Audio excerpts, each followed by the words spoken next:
उत्तराखंड में आए दिन जो पेपर लीक के मामले आ रहे हैं, जिससे युवाओं को कहीं ना कहीं निराशा हाथ लग रही है। साथ ही जो विपक्ष है, विपक्ष भी लगातार सरकार के खिलाफ धरना प्रदर्शन करे। इसी कड़ी में हमारे साथ मौजूद है कांग्रेस प्रदेश प्रवक्ता संदीप चमोली जी। चमोली जी, प्रदेश का ऐसे दुर्भाग्य ही कहूँगा मैं कि जिस प्रकार से युवाओं के साथ छलावा हो रहा है, एक उम्मीद लगाई जा रही कि कहीं ना कहीं रोजगार मिलेगा, उसके बाद जब पेपर होते तो पेपर के बाद पेपर लीक होने की खबर तुरंत आ जाती, क्या कहेंगे?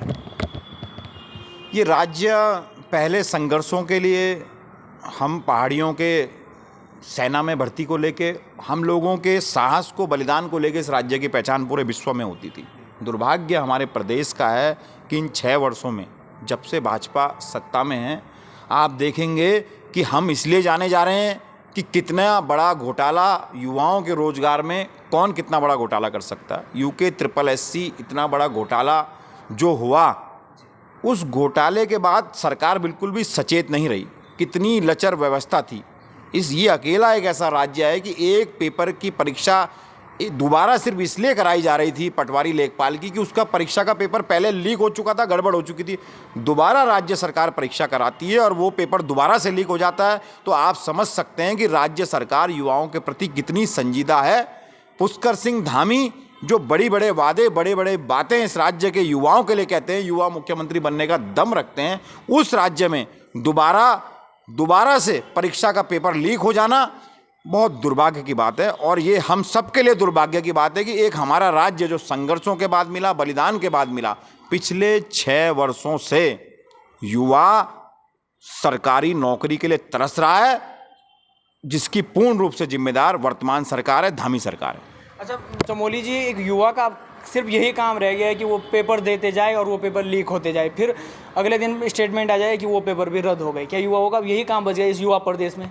नेगी जी, सबसे बड़ी दुर्भाग्य की बात है कि आसानी से परीक्षा की दोबारा तिथि भाजपा की सरकार ने जारी कर दी। आप स्वयं देखिए, जब यूके SSSC इतना बड़ा प्रकरण हुआ था, तो क्या भाजपा की सरकार को सतर्क नहीं रहना चाहिए था कि दोबारा से ऐसा पेपर लीक हो सकता है? क्या सरकार की जिम्मेदारी नहीं बनती थी? 8 जनवरी को जो परीक्षा हुई, 12 जनवरी को उस परीक्षा का पेपर लीक हो गया। 8 जनवरी को लीक हो गया, 12 जनवरी को सरकार को पता चलता है, आप गिरफ्तारी करते हैं। आप लाख बातें करें, इस प्रदेश में कोई पिथौरागढ़ से अगर युवा जिसका सेंटर हल्द्वानियों पेपर देने आता है, कितने संघर्ष के बाद एक पहाड़ का लड़का पेपर देने आता है। अधिकांश लोगों का सेंटर देहरादून था, चमोली से जो लड़का देहरादून पेपर देने आएगा। सरकार युवाओं के प्रति बिल्कुल भी संजीदा नहीं है। और ये देखिए कि लोक सेवा आयोग से अगर कोई पेपर लीक हो रहा है तो ये बहुत बड़ी बात है। आप देखेंगे संजीव चतुर्वेदी जिसका इस प्रकरण में नाम आया, वो कोई ऐसा वैसा व्यक्ति नहीं है। वो मुख्य अनुभाग अधिकारी के पद पर गोपनीय विभाग पर लोक सेवा आयोग में कार्यरत है। 2004 में उस व्यक्ति की समीक्षा अधिकारी के रूप में नियुक्ति होती है। और जिन लोगों ने परीक्षा के पेपर लीक किया है, राज्यपाल जिनका नाम बताया जा रहा है, वो कम से कम 10 वर्षों से संजीव चतुर्वेदी के संपर्क में थे।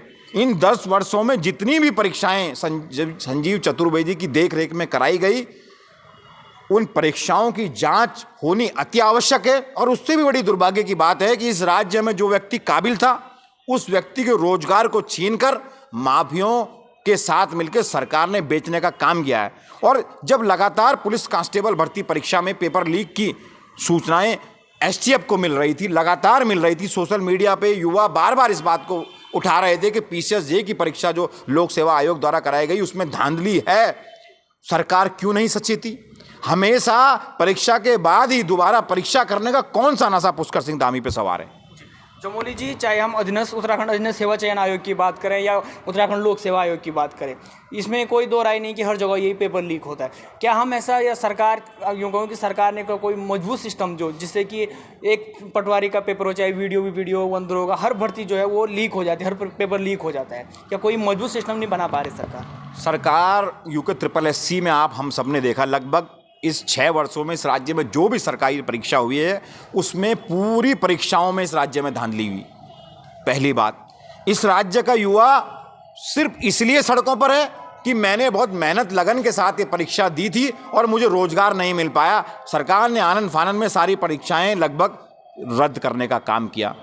कुछ युवा की आयु भी उनके पास नहीं बची है कि दोबारा वो सरकारी आवेदन कर सकें।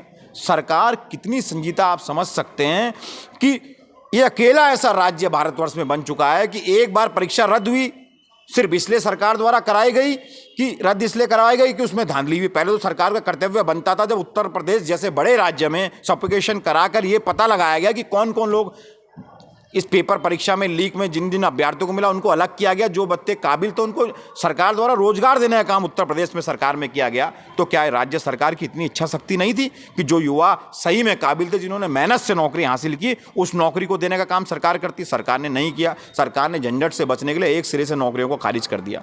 अब देखिए दुर्भाग्य इस राज्य का कि वही परीक्षा दोबारा जब होती है तो वो परीक्षा दोबारा लीक हो जाती है। क्या सरकार का कर्तव्य नहीं बनता था कि जिम्मेदारी के साथ इस परीक्षा को काम कराने का काम करें? लेकिन सरकार सही में संजीदा नहीं है, जिसका पुख्ता प्रमाण परीक्षा का दोबारा लीक हो जाना पुख्ता प्रमाण है।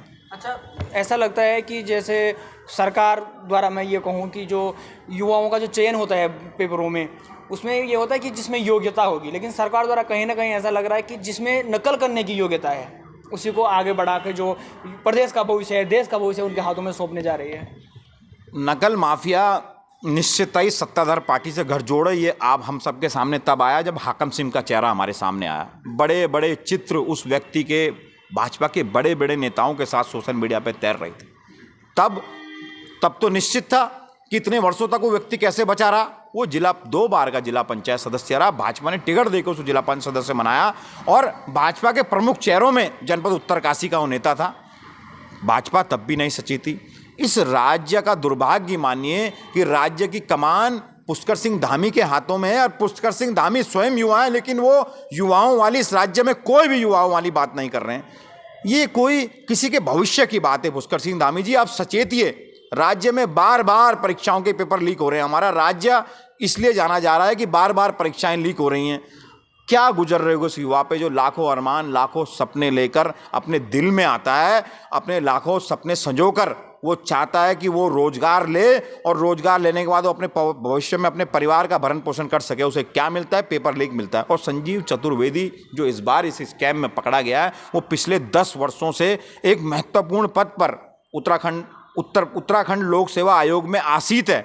वो गोपनीय विभाग में आसीत है। उस विभाग का जो कार्य होता है, वो परीक्षा में कौन से पेपर आए उसको सिलेबस चयन करता जो परीक्षा के होते हैं, उनमें से वो एक है।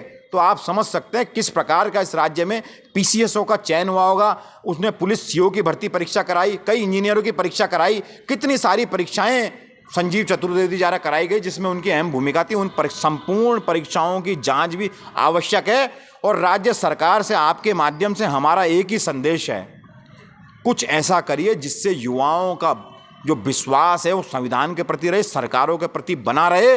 राज्य सरकार के इन कृत्यों से लोगों का, लोकतंत्र में से, युवाओं का सरकार में से विश्वास उठ गया है। क्योंकि सरकार की पूर्ण जिम्मेदारी है, किसी भी सरकारी नौकरी को, पेपर को कराने की जो पूर्ण जिम्मेदारी है वो सरकार की है, जिससे सरकार अभी जिसमें हर स्तर पे विफल रहने का काम सरकार ने किया। चमोली जी, जो संजीव चतुर्वेदी जो पकड़े गए अभी, जो लोक सेवा आयोग में थे, तो क्या आपको लगता है कि इनके ऊपर किसी बड़े नेता का हाथ हो सकता है, कि बड़े अधिकारी का हाथ? निश्चित ही 2004 से संजीव चतुर्वेदी जी उस महत्वपूर्ण पद पर हैं। इस बात की जांच हो। आज की समय तो फ़ोन एक ऐसा माध्यम है कि किस से वो बात करते थे, कितने लोगों के संपर्क में थे। कि सुनने में आया जिस राज्यपाल के द्वारा उन्होंने पेपर लीक किया, वो 10 वर्षों से उनके संपर्क में था। किन किन परीक्षाओं में उनकी क्या क्या भूमिका थी। और निश्चित ही कोई ना कोई बड़ा सफ़ेद पोश उनके पीछे है। इसलिए एक राज्य के कर्मचारी ने इतनी बड़ी हिमाकत करने की कोशिश की कि उन्होंने उस पेपर को लीक करने का काम किया, जिस पेपर को लीक होने के बाद राज्य में भूचाल आ गया था। तो संजीव चतुर्वेदी की किन सफ़ेद पोशों से गठजोड़ है, इसकी जांच होनी अति आवश्यक है। अच्छा, जो ये लगातार पेपर लीक हो रहे, युवा आए दिन, चाहे हम सिंचाई विभाग की बात करें, सिंचाई विभाग के युवा भी धरने पर बैठे, उनको 100 दिन से ज़्यादा हो गया है। आए दिन वन दरोगा भी सड़कों पर चल रहे थे, अभी जो पेपर फिर रद्द हो गए हैं। तो विपक्ष का क्या स्टैंड है इन चीज़ों पर, जो लगातार युवा बेरोजगार होता जा रहा है? विपक्ष का स्टैंड स्पष्ट रूप से, ये राज्य का इस समय, वर्तमान समय में लगभग 60% जो जनसंख्या है इस राज्य की, वो युवा है। लगभग 22 वर्ष हमें पूरे हो चुके, 23 वर्ष में हम प्रवेश कर चुके। 2000 में हमारा राज्य बना था। तो इस राज्य में निश्चित आई कि सबसे बड़ी संख्या युवा की। युवा का मात्र एक मकसद था, रोजगार। उस रोजगार को हमारी सरकार भी रही। ऐसा नहीं कि कुछ गलतियां हमारी सरकारों से भी हुई होगी, लेकिन आप अगर रोजगार में सरकार में कांग्रेस का आंकड़ा उठा के देखेंगे और वर्तमान समय में भाजपा का आंकड़ा दिखा के देखेंगे तो बड़ा दुखदाई। इन 6 वर्षों में सरकारी रोजगार के लिए प्रदेश का युवा भटक चुका है, दर दर भटकने का काम कर रहा है। आधे लोग तो इस प्रदेश में धरने पे सिर्फ इसलिए बैठे हैं कि हमारी नियुक्ति हो चुकी है, हमें नियुक्ति दे दो। आधे लोग प्रवेश पत्र लेके घूम रहे हैं, आधे लोग चैन लेटर लेके घूम रहे हैं कि हमें नियुक्ति दे दो। उसमें लंबी शंका इस प्रदेश के युवाओं की है। बीटीसी वाले घूम रहे हैं, सिंचाई डिपार्टमेंट के युवा इंजीनियर घूम रहे हैं। इस अकेला भारतवर्ष में उत्तराखंड एक ऐसा राज्य बन चुका है जहाँ सबसे ज़्यादा शिक्षित बेरोजगार इस प्रदेश में। बहुत बहुत धन्यवाद संदीप चमोली जी समय देने के लिए। आपका बहुत बहुत धन्यवाद। तो हमारे साथ मौजूद थे उत्तराखंड कांग्रेस प्रदेश प्रवक्ता संदीप चमोली जी। और जैसे कि चमोली जी ने बताया कि कहीं ना कहीं जो बड़े सफ़ेद पोस्ट है उनका हाथ जरूर इस भर्ती जो पेपर लीक हुआ इस मामले में होगा। आपको ऐसी खबरें हम दिखाते रहेंगे, आप बने रहिए न्यूज़ स्टूडियो उत्तराखंड के साथ।